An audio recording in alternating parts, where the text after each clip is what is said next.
And all of the specific things that Paul says, most of them apply to everybody, men, women, children, whatever. But he lists them with specific groups of people, probably because their culture had problems for those people with those behaviors. Young men and young women. Yeah, and the older men first. I mean, he uses a word that's related to elder, but it's not the same word. This word literally means older men. Presbyteros and presbyteros, I think More it is. authority. Yeah, presbyteros is more about the office, or it's related to elder because just like in English, if you're an elder, you're probably older because you've got experience and knowledge, but not necessarily. So in this case, we know he's really talking about older men. And yeah, so sober-minded, dignified, self-controlled, all those things that apparently were a problem in Crete. All those are great for everybody. Older women being reverent in behavior, not gossipers and slanderers, not addicted to whatever. Teaching the next generation what's good, to love their families. All that applies to everybody. Keeps encouraging them to be pure. That's basically lawful obedience, Yeah, well, and encourages training to the younger women, which we don't see in today's society at all. We let the internet train our younger women. Yeah, and the internet is mostly training them to be the opposite of self-control, to follow your heart and to worship your own self-image. Get yours. Yeah. Get what's yours. Yeah, what feels good? What makes you exploit yourself? Well, and I think that's part of what I think we're seeing too, though, is like when the world says like you should be able to do what you want to do, you should be able to do all the things, whatever. The other side is also true. It's telling women that they should do all the things and do all the things well. And so there's this side that's a slavery and an enslavement that the world is pushing on them. And then there's the other side that they're trying to sell it to them as is like you can do anything. And so some will forego childbearing or even have abortions, like we've seen, Hollywood bragging about. And then you have the other side, which is like the women who are like trying to do it all. And they weren't really meant to do it all. Right. They were meant to prioritize, like we're talking about, and do the things that are a priority. And so what a lot of these young women, especially with social media and all the media that we have, are seeing is women doing it all.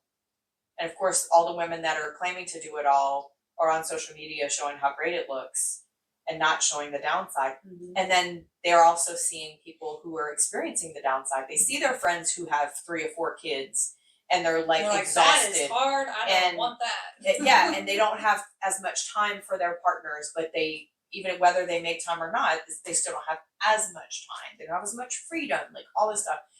And so the world's like it's the enemy's using it in their lives in different ways, but it really comes down to that there are so many lies, and it's like he's selling this batch of lies to these kinds of people, and he's selling this batch of lies to these. And the enemy knows exactly where to hit you, and where your vulnerable spots are. Exactly. And that's really unfortunate, but it also is like all the more reason as we like read something like Titus, is that in fellowships, in church communities, that the older women are teaching and exemplifying what life should look like for these younger women. When you look at like what it says about older men and older women, it's like, well, certainly it's speaking specifically to maybe some problems that they were seeing in these older men and older women.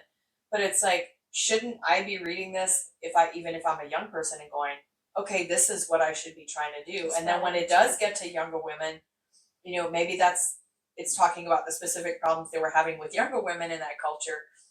But again, it's like, maybe that's the training wheels. Maybe that's the stuff, that the young women are supposed to be like training themselves on initially. But there certainly should be within the body of believers, older women talking to younger women. What I'm saying is like, when we're teaching younger women, it's with that heart. It's that heart of like, I'm just trying to help you understand things that you might have never thought about. Right. I'm just trying to help you understand things that you just haven't thought about maybe yet. And it's that sort of thing, because I would imagine this is all new to these people. So it's like these older women who are already more entrenched and more learned in the scriptures and the ways of God, they can come and really teach these younger women. And of course the same with the men, obviously. The point is that we should be pointing people to the Lord in whatever it is, whether it's choosing to have children because we can, or whether it's these issues that are being addressed. It's like, ultimately, we're pointing you back to your relationship with God. And what is it that we're doing in our lives that is taking away from that ultimate connection with God? So, yeah. And saying, don't go to YouTube, go to God. Yeah. And Definitely good direction. and fulfilling our purpose that He put us here on this earth, Right. to whatever that may look like for each individual. You say, some, I don't want you to get married. Jeremiah, you're not married. Right. I'm sorry. He Well, thought yeah, he was. But I think that was the exception rather than the rule. It And I was, think, but it I think we happens. see a lot of stories Or eunuchs or in whatever. the scriptures that maybe it seems skewed when we think about like how many women were infertile for lengths of time. I think it may seem skewed, but the reality is we're talking about there was a lot of people on the planet. We don't know about all of them. And so my suspicion is that these were the exception. God was pointing them out for a reason, but it was not really common for women to just be infertile. And those stories unfolded in a way that it alerted us to something that was unusual. I haven't thought about this before, but it made me think about these are all brides of the patriarchs. Mhm. And it just dawned on me as we were talking about it that like this whole delayed fruitfulness also may point to the fact that like in our lives we may experience that as well. Like we may be like, God, when are things gonna get fruitful? When is Yeah. stuff gonna turn? When is it gonna happen? And He's like, I'm busy working on you. Yeah. Yeah. You are. And that's the thing. God's like your daughter or whatever. He's working on them. They're not ready yet, and it's probably a good thing that they're not having a child yet. But that goes back to what you're saying about the purpose that we're created for. That everybody has some unique aspects of their purpose. There's some commonalities too, and Paul points at those here. If you look at the instructions he's giving to the older women, there are some common elements to go through it all. They're supposed to mind their own business, which essentially means their families. Don't waste your time talking about other people. Don't be out partying. Your primary job is to take care of your family. Paul uses a couple of words here that are significant. And when it says, the ESV translates one of them as pure, and the word is hagnos, which is related to hagios, which means sacred. This isn't just keep yourself clean. It's talking about spiritual cleanness. Yeah. Mm-hmm. So Set apart.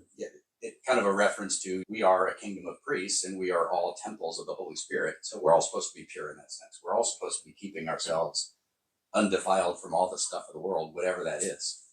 And he's not specific about what he's talking about, but self-control is a clue that he's probably talking about sexual promiscuity, which apparently the Cretans were known for. And then Timothy was doing the same thing. Well, Corinth was another crazy place. Well, in verse 6, it made me think of how, like in modern days, tell your young boys, go sow your oats or whatever, you know what I mean? But that's totally against the Not Mrs. verse Robinson. 6. If you're teaching your young men self-control, it's not teaching them to go out there and sow their Exactly. oats.